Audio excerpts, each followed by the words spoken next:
2025 में इस छवि से हम निजात पाएंगे।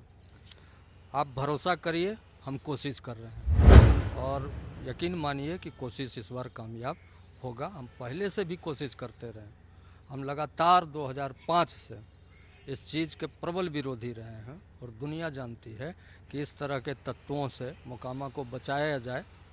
लेकिन समसामयिक कुछ तात्कालिक राजनीतिक का हवाला देकर राजनेता लोग जनता के प्रतिनिधि हैं। अभी तक आपको ये नहीं समझ में आया है कि जनता को में अगर कोई पीड़ा है, कोई उससे प्रताड़ित है, तो उसको न्याय कैसे दिलाया जा सकता है। आप खुद हथियार लेके चले जाते हैं। ये चीज़ स्वस्थ लोकतंत्र के लिए अच्छी बात नहीं है। पिछले बार जरूर ऐसा हुआ था, लेकिन जिस ललन सिंह की ओर आप इशारा कर रहे हैं, अब वो हमारा कार्यकर्ता है। अच्छा। और मेरा कार्यकर्ता है कहने का मतलब वो अपना अतीत छोड़ के मेरा कार्यकर्ता है। अब वो भारतीय जनता पार्टी का जो रीति है, जो नीति है, मेरे साथ अगर है तो उसको सुधारने का दायित्व मेरा है। लेकिन हम ये जरूर कह सकते हैं कि भारतीय जनता पार्टी के और संघ के रीति नीति में पला बढ़ा कोई कार्यकर्ता मोकामा का नेतृत्व करेगा और करना चाहिए। नमस्कार, आप देख रहे हैं न्यूज 4 नेशन और मैं हूं प्रियदर्शन। बिहार में इस वर्ष विधानसभा के चुनाव होने हैं और चुनाव में बिहार की जिन विधानसभा सीटों की सबसे ज़्यादा पूरे देश में चर्चा होती है, उसमें एक सीट है पटना का मोकामा विधानसभा क्षेत्र। और कायदे से कहिए तो इस विधानसभा क्षेत्र की चर्चा इसलिए होती है क्योंकि मोकामा का मतलब बाहुबलियों के साथ जोड़ करके देखा जाता है। वर्ष 1985 से ही लगातार अगर आप याद करें तो कोई ना कोई ऐसा चेहरा जरूर रहा है जो चुनावी मैदान में बाहुबली छवि के रहे हैं। चाहे हम बात दिलीप सिंह की करें, चाहे हम बात सूरजभान सिंह की करें, चाहे हम बात अनंत सिंह की करें, चाहे हम बात ललन सिंह की करें, या फिर इस फहरिस्त में कई और भी नाम शामिल हैं। या तो स्वयं या उनकी पत्नियां चुनाव में उतरते रहे हैं। तो आखिर मोकामा क्षेत्र की पहचान बाहुबलियों से ही क्यों है? क्या वहां नेतृत्व का सूखा है? और इस सूखे को दूर करने में बिहार के सियासी दल क्या कर रहे हैं? खास करके भारतीय जनता पार्टी जो कहती है कि हम बाहुबलियों को, धनबलियों को राजनीति से दूर करना चाहते हैं। तो इन तमाम मुद्दों पर बात करने के लिए हमारे साथ हैं भाजपा नेता मनोज मुलदियार, जो भारतीय जनता पार्टी से शुरू से ही जुड़े रहे हैं, संघ के एक सक्रिय कार्यकर्ता हैं और सबसे खास बात है कि मोकामा के ही हैं। तो उस मोकामा में जिसकी छवि बाहुबलियों से है, उसको दूर कैसे करेंगे, इस पर हम बात करते हैं मनोज मुलदियार से। मनोज जी, मोकामा कैसे बाहुबली छवि के लोगों से हटेगा? उसका चेहरा जो है, जो छवि है। सबसे पहले तो मैं आपका और आपके तमाम दर्शकों का शुक्रिया अदा करता हूं। आप भरोसा कर सकते हैं कि 2025 में इस छवि से हम निजात पाएंगे। आप भरोसा करिए, हम कोशिश कर रहे हैं और यकीन मानिए कि कोशिश इस बार कामयाब होगा। हम पहले से भी कोशिश करते रहे, हम लगातार 2005 से इस चीज़ के प्रबल विरोधी रहे हैं और दुनिया जानती है कि इस तरह के तत्वों से मोकामा को बचाया जाए। लेकिन समसामयिक कुछ तात्कालिक राजनीतिक का हवाला देकर राजनेता लोग ये आश्वासन देते रहे कि एक टेम्पोररी व्यवस्था है, एक टेम्पोररी व्यवस्था है। लेकिन हम देख रहे हैं कि ये कार्यकाल लंबा हो गया। जिस तरह से धारा 370 उसी तरह से ये। लेकिन इस बार हम मुक्त होंगे। हम इसके लिए प्रयास कर रहे हैं, अपने तमाम नेताओं से मिल रहे हैं, जदयू के भी बड़े बड़े नेता से मिल रहे हैं। और ये दरअसल शुरू हुआ है आप कहिए धीरज को हराने के नाम पर। और हम भले हैं भारतीय जनता पार्टी के कार्यकर्ता, लेकिन जो फैक्ट है वो फैक्ट है। धीरज का राजनीतिक रूप से मुकाबला कर पाने में अक्षम राजनीतिक दल का ये षड्यंत्र रहा है, जो हमारे किस्मत में कील की तरह ठोका हुआ है। हम इस बार इसको उखाड़ फेंकेंगे। आप कह रहे हैं कि इस बार हम उस कील को उखाड़ फेंकेंगे। तो आखिर उस कील को उखाड़ फेंकने में यह कैसे संभव होगा? क्योंकि अनंत सिंह वहां से मौजूदा समय में, उनकी जो पत्नी है वह विधायक हैं। आपके दल की ही अगर हम बात करें भाजपा की, तो ललन सिंह की पत्नी को पिछली बार भाजपा ने वहां से उम्मीदवार बनाया था। तो जिस भाजपा ने बाहुबली छवि के नेता की पत्नी को उम्मीदवार बनाया, उस भाजपा पर लोग क्यों भरोसा करेंगे? इस बार देखिए, भरोसा होता है जो हमारा समीकरण है मोकामा का। तात्कालिक रूप से हम बताएं ना कि समसामयिक राजनीति का हवाला देके ये लोग एस्केप करते रहे। लेकिन हम उनका पीछा छोड़े नहीं हैं। आज भी हम सवाल कर रहे हैं और इनसे सवाल लगातार हम कर रहे हैं। जिस 2000 का एक आया था क्या उसको कहते हैं टर्निंग पॉइंट मोकामा के राजनीति में, भले उसमें उम्मीदवार सूरजभान सिंह था, लेकिन आज मेरा यह मानना है और यही हकीकत है कि 2000 में मोकामा के लोगों ने शांति के नाम पर वोट किया था और 1 लाख से ऊपर विधानसभा में उनको वोट आया था। अगर वो अपराधियों के लिए वोट होता तो वो रिपीट उसके बाद 2005 में क्यों नहीं हुआ, 2005 नवंबर में क्यों नहीं हुआ, 2010 में क्यों नहीं हुआ, फिर तो वो कभी रिपीट नहीं हुआ ऐतिहासिक कथन। तो मोकामा एक मूल रूप से राजद का जो राजनीति है वो हमको रास नहीं आता है। हम लोग पारंपरिक रूप से नैसर्गिक रूप से राजद के राजनीति के विरोधी रहे हैं।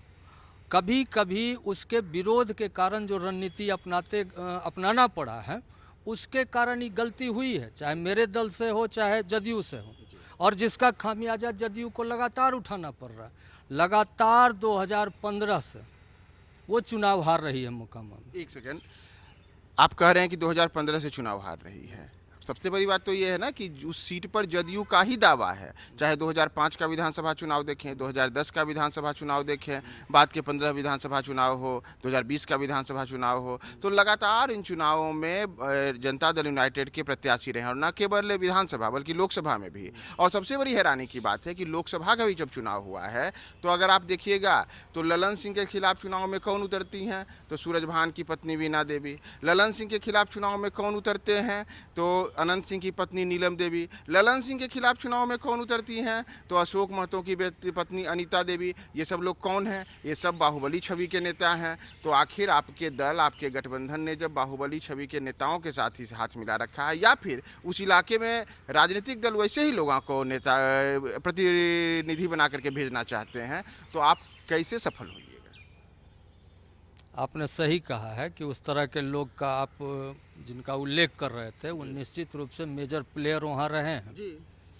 और इसका कारण यही रहा है कि हम लोग जो एक दौर चला था पूरे बिहार में राजनीतिक अपराधीकरण के, उसके शिकार मोकामा के साथ साथ और क्षेत्र भी बना था।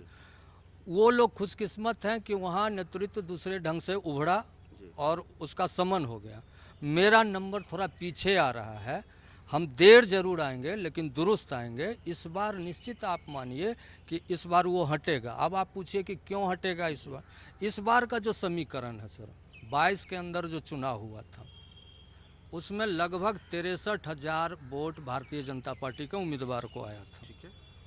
और ऐसा मानना है विश्लेषकों का कि उसमें लगभग 50,000 वोट भारतीय जनता पार्टी का। ठीक है।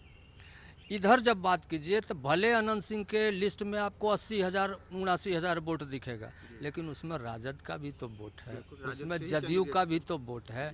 अनंत सिंह का पर्सनल वोट कितना है? और जब हम देख रहे हैं कि अनंत सिंह का जो खासियत हुआ करता था लोग से मिलने जुलने का, वो भी इन दिनों ख़त्म हो गया है।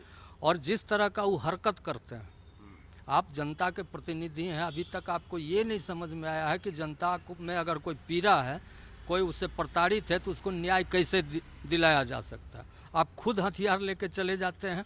ये चीज़ स्वस्थ लोकतंत्र के लिए अच्छी बात नहीं है। ये हम भी समझते हैं, जनता भी समझती है और हमारे नेता भी समझते हैं। अच्छा मनोज जी, एक और हम सवाल लेंगे आपसे कि आप कह रहे हैं कि भारतीय जनता पार्टी ने पिछली बार शानदार प्रदर्शन किया और उनको करीब 63,000 वोट आए। एक बात बताइए कि उस पूरे इलाके में तो जदयू का ही दबदबा रहा है, जदयू के ही प्रतिनिधि रहे हैं, तो आखिर और इस बार एक सूची भी जारी है, एक सूची आंतरिक तौर पे चल रही है जिसमें जदयू की ओर से बिहार में 109 विधानसभा की सीटों पर दावा ठोकने की बातें कही जा रही हैं। एक लिस्ट जारी है, उसमें पटना जिले में जिन 2 सीटों की चर्चा हुई है उसमें एक सीट जदयू की ओर से मोकामा है। तो क्या जदयू नीतीश कुमार मोकामा की परंपरागत सीट जो उनकी है उसे छोड़ेंगे?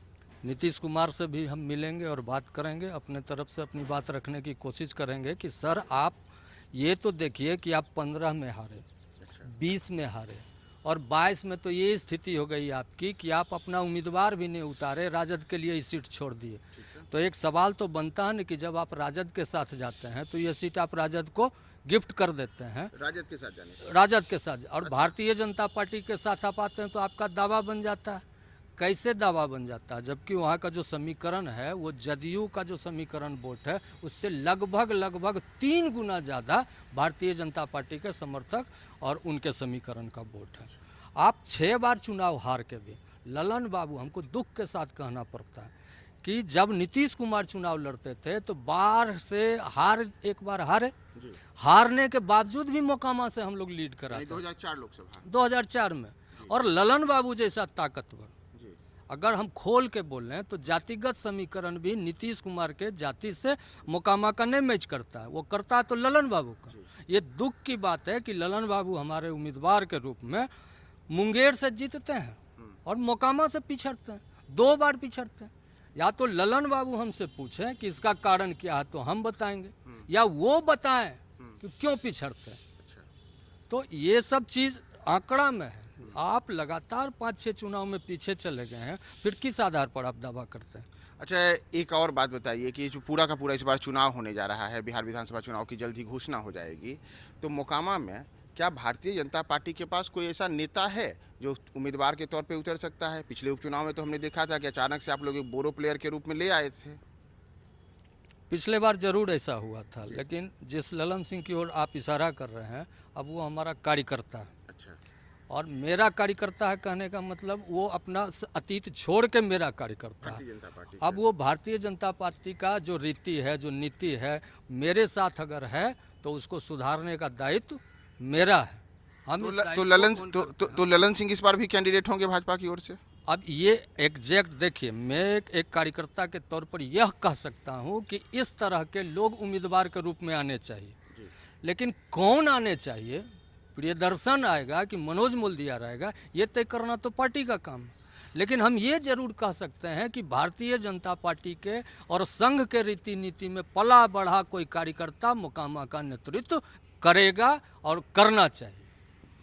तो ये हमारे साथ बात कर रहे थे मनोज मोल्दिया, जो मोकामा के हैं, भारतीय जनता पार्टी से हैं, और अपनी पीड़ा ये व्यक्त कर रहे हैं कि जो भारतीय जनता पार्टी अपराधीकरण के खिलाफ, बाहुबलियों के खिलाफ, धनबलियों के खिलाफ बड़ी बातें करते हैं, उसी दल के, उसी गठबंधन एनडीए के द्वारा बार बार मोकामा इलाके में कैसे वहाँ पे उन्हीं लोगों के तरफ के छवि वाले लोगों का समर्थन किया जाता है।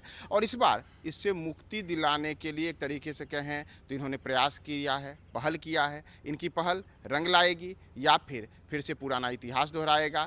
हम आगे आने वाले दिनों में जब सीट बंटवारा होगा तो तमाम चीज़ें बताएंगे। फिर से मनोज जी से भी मिलेंगे कि इनका दावा सच हुआ या केवल फसाना बन के रह गया।